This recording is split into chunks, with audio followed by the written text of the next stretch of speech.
नमस्कार।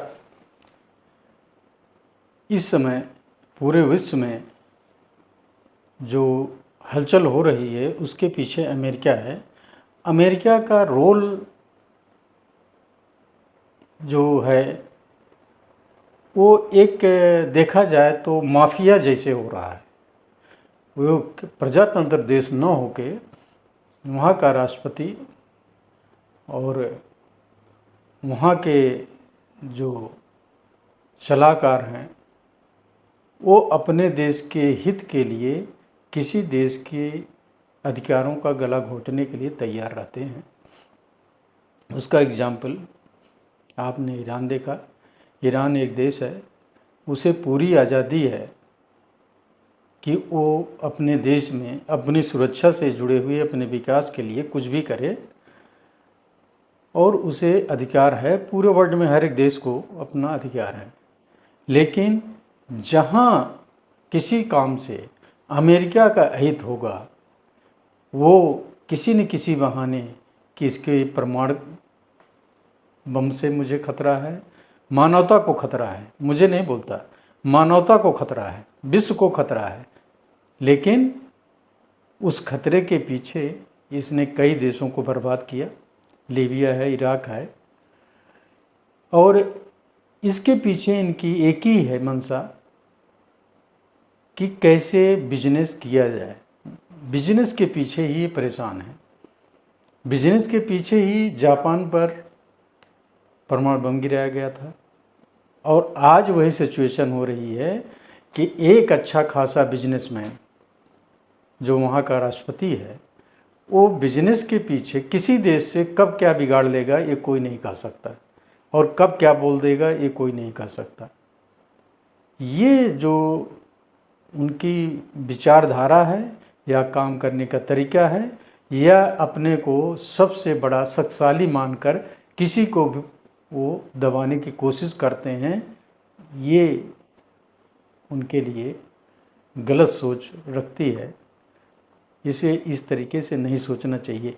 इसी की वजह से आज पूरे विश्व में जो ध्रुवीकरण हो रहा है, अमेरिका से बहुत सारी कंट्रियां उब चुकी हैं, और विश्व का हमको लगता है कि अब देशों का अमेरिका के विरुद्ध एक ध्रुवीकरण होना शुरू हो। पहले रूस और अमेरिका का था विरोधाभास, और देश इतना खुल के नहीं थे, लेकिन जो रवैया आज है, ईरान भी इनके खिलाफ खुल के, इराक भी इनके खिलाफ खुल के, और टर्की भी इनके खिलाफ खुल के, इसके अलावा जितनी मुस्लिम कंट्री हैं वो दबे जुबान से इनके खिलाफ खुलकर हैं।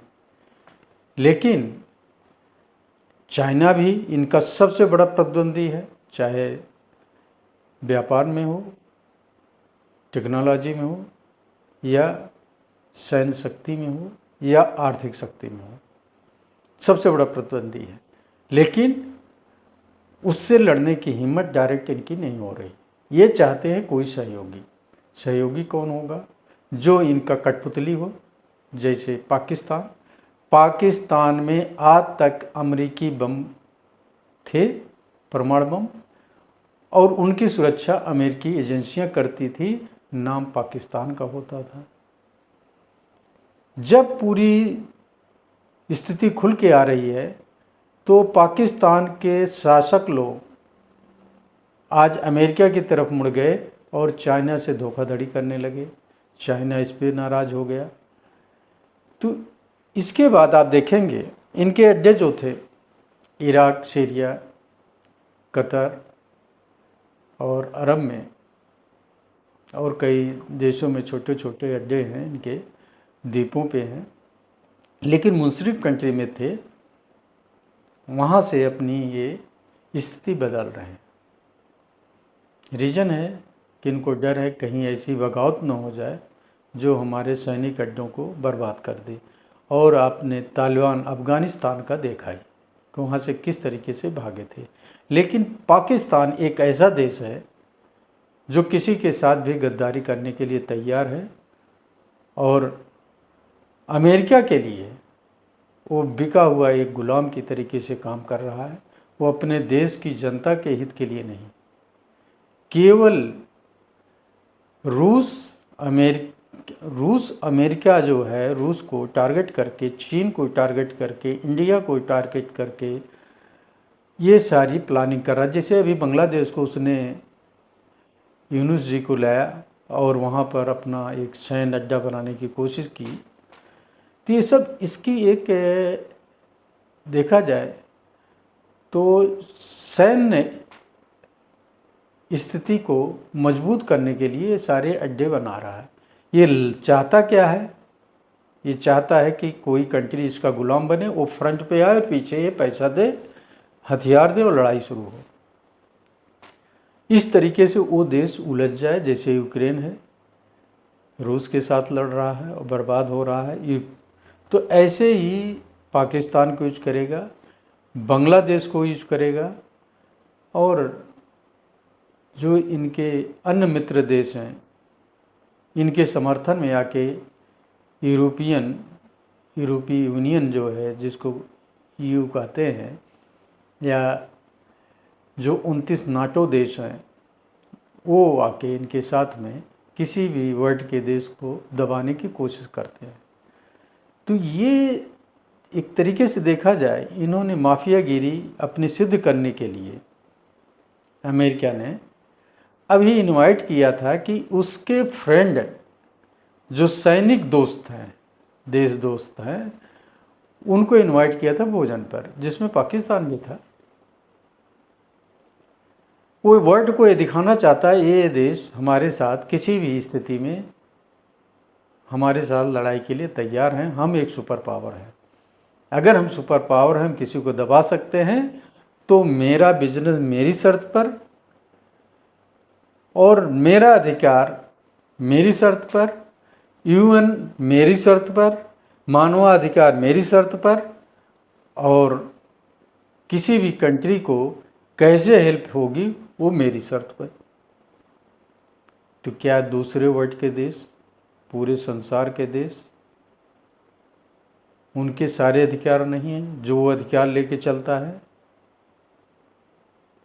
इसीलिए अब ज़रूरत है पूरे वर्ल्ड के उन देशों को जो अमेरिका के इस रवैये से परेशान हैं, या उनका भविष्य अच्छा नहीं दिखता, या उनके साथ जाती किसी न किसी बहाने की जाती है। अगर अमेरिका का इंटरेस्ट कहीं किल होता है तो ऐसे देशों को एक साथ आना जरूरी है।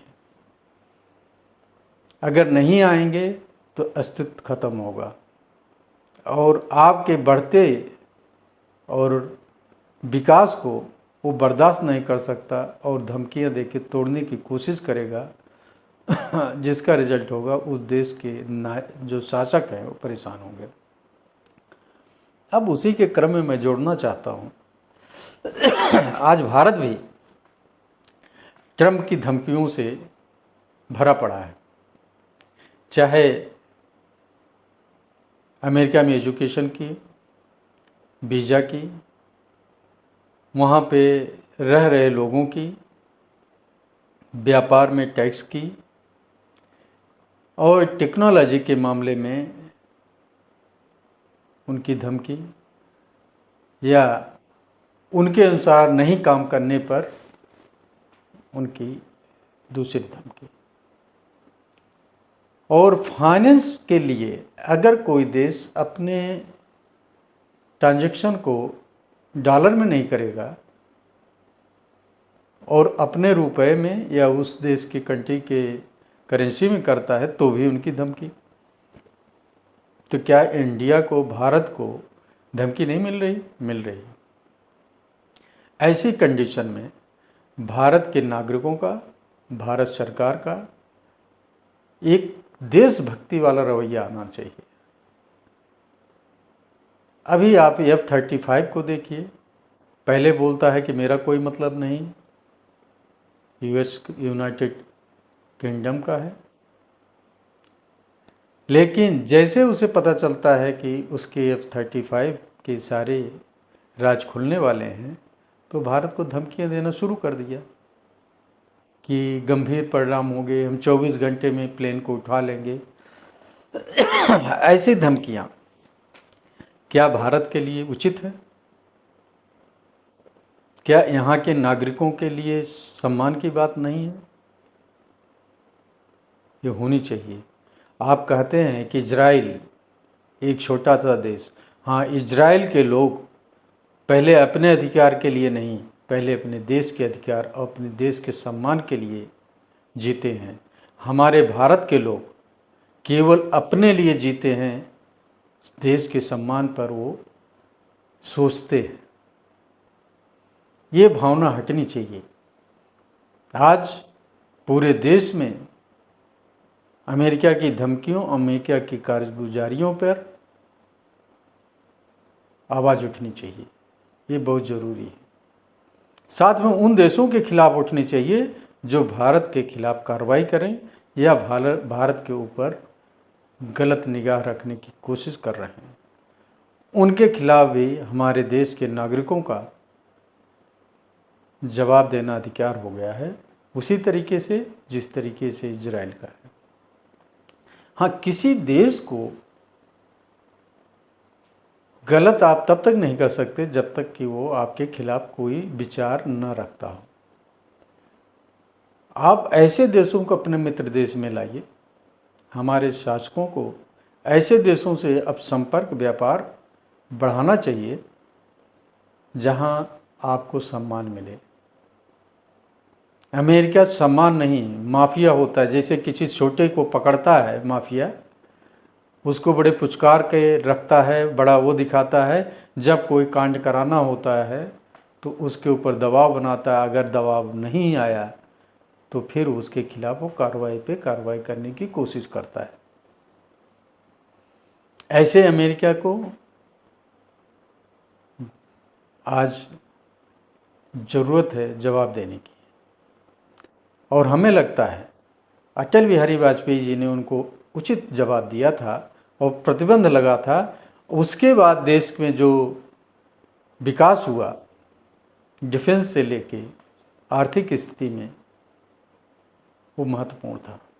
क्योंकि जब जब अमेरिका हमारे खिलाफ कार्रवाई करने की कोशिश करता, प्रतिबंध लगाता है, तो हमारे यहाँ हर एक रिसर्च सेंटर, सरकारी काम जो बहुत ज़रूरी है टेक्नोलॉजी के मामले में, वो कुछ न कुछ बहुत अच्छी परफॉर्मेंस देते हैं। हमको लगता है अब समय आया है कि देश के सारे संस्थान मिलकर एक ऐसी परफॉर्मेंस देंगे जो पूरे वर्ल्ड को ये लगेगा कि भारत तीसरे चौथे नहीं, अब पहले पायदान पे आने की स्थिति में आ रहा है।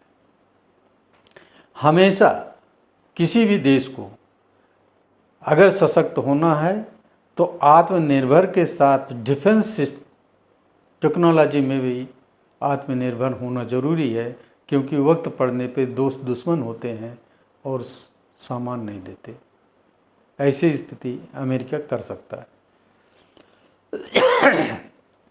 केवल उन्हीं देशों से अमेरिका डरता है जो परमाणु संपन्न है और किसी भी स्थिति में जो उनके खिलाफ होगा उसका जवाब परमाणु बम से देने की कोशिश करते हैं, जैसे नॉर्थ कोरिया।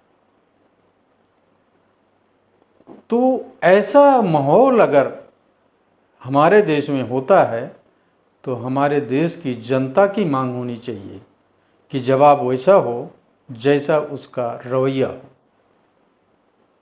अब समय है हमारे देश को विकसित करने के लिए और आत्मनिर्भर बनने के लिए। पीछे भागने की ज़रूरत नहीं है। पीछे भागेंगे तो बहुत पीछे जाएंगे। जो साधन है उसमें इम्प्रूवमेंट हो और उनको अपने अनुसार फेरबदल करें। और चाहे डिफेंस हो, चाहे सिविल क्षेत्र हो, हर एक जगह ये ज़रूरत पड़ गई है। किसी देश के पीछे भागने की ज़रूरत नहीं होगी। अगर आज चीन हमारी जो सप्लाई चेन है, महत्वपूर्ण सप्लाई चेन बहुत सारी, मेडिसिन से लेके इलेक्ट्रॉनिक से लेके बहुत सारे क्षेत्रों में, वो किसी कारणवश अपने ईगो में आके बंद कर दे तो यहाँ महंगाई बढ़ेगी, समस्याएं पैदा होंगी। तो क्यों ना आज ही हम अपनी शुरुआत करें कि हम आत्मनिर्भर बने। यदि आत्मनिर्भर बनेंगे तो हमें कहीं कोई धोखा नहीं मिलेगा। चाहे आर्थिक मंदी आए तो भी भारत बचता है, चाहे कोई आपदा आए तो भी भारत अपने दम पर बचता है, या पड़ोसी अपनी सैनिक कार्रवाई करते हैं तो भारत केवल अपने एक दोस्त की वजह से सुरक्षित होता, वो रूस है। तो ऐसे दोस्त का साथ देना भी ज़रूरी है और आत्मनिर्भर बनना भी ज़रूरी है। ये सबसे बड़ा महत्वपूर्ण है। और अमेरिका के कारगुजारियों पर ध्यान रखना वो भी ज़रूरी है। अमेरिका भारत की क्या पूरे वर्ल्ड में ये 5 देश हैं जिसमें अमेरिका, कनाडा, यूके, ऑस्ट्रेलिया, ये सारे देश एक जासूसी इनका संगठन है जो तरह तरह के चीज़ों से किसी देश की आर्थिक से लेके और सैन्य शक्तियों पर, सेना के पॉइंट ऑफ व्यू से जो क्षेत्र हैं उनकी ये पूरी मुखबिरी करते हैं, उनकी सारी चीज़ें पता करते हैं और आपस में शेयर करते हैं। ये इनके रवैये हैं। उसी का रिजल्ट F-35 है जो यहाँ गतिविधियाँ कर रहा था, जिसके लिए आज सरकार सख्त हुई है और ये पता कर रही थे। वो पता करना क्या है, पता है इनको, लेकिन प्रूफ चाहिए ना, प्रूफ इकट्ठा कर रही है। अमेरिका ये गतिविधियाँ कहीं भारत के खिलाफ पाकिस्तान को सपोर्ट करने के लिए तो नहीं कर रहा था कि रियल लोकेशन लेके पाकिस्तान को दिया जाए और भारत के उन सेंसिटिव प्लेसों पे बमबारी हो जिससे भारत की रीढ़ टूट जाए। ऐसी गद्दारी जो है इस मुल्क के अंदर पहले से थी, आज भी है, कोई परिवर्तन नहीं आया। शासक बदले, विचार बदले, हाँ ये है बोलने की स्टाइल बदल गई है बस, लेकिन मोटिव एक ही है अमेरिका का, जो तब था वो आज भी है। वो किसी देश का सगा नहीं है, केवल अपने लिए लड़ता है, अपना हित चाहता है। ऐसे सिचुएशन में अब पूरे वर्ल्ड के जो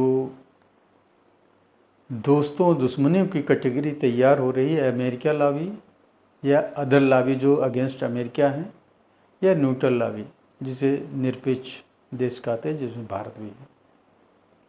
इनको चाहिए कि अपने साथ आएं, एक साथ होके पूरे विश्व में ध्रुवीकरण को एक बैलेंस बनाएं, जिससे ये दैत्य रूप अमेरिका अपने एक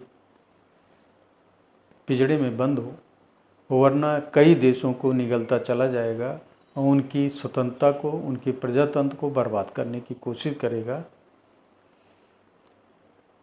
ये यदि हमारे देश के राजनीतिक, देश के शासक, देश की रिसर्च इंस्टीट्यूशंस इसको समझ लें तो आने वाला समय भारत का होगा। क्योंकि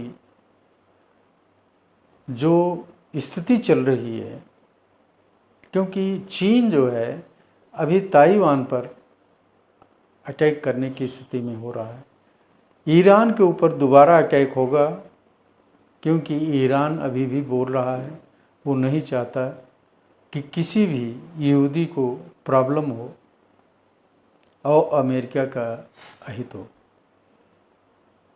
क्योंकि यहूदियों का अमेरिका में इन्वेस्टमेंट बहुत बड़ा है, पूंजीपतियों की लावी में उनका बहुत बड़ा रोल है और उनके प्रेशर में वो कुछ भी कर सकते हैं।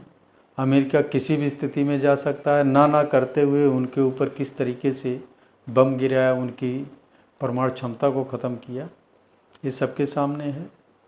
ये एग्जाम्पल है, इससे सबक लेना चाहिए और भारत को भी सतर्क होना चाहिए। नमस्कार, धन्यवाद।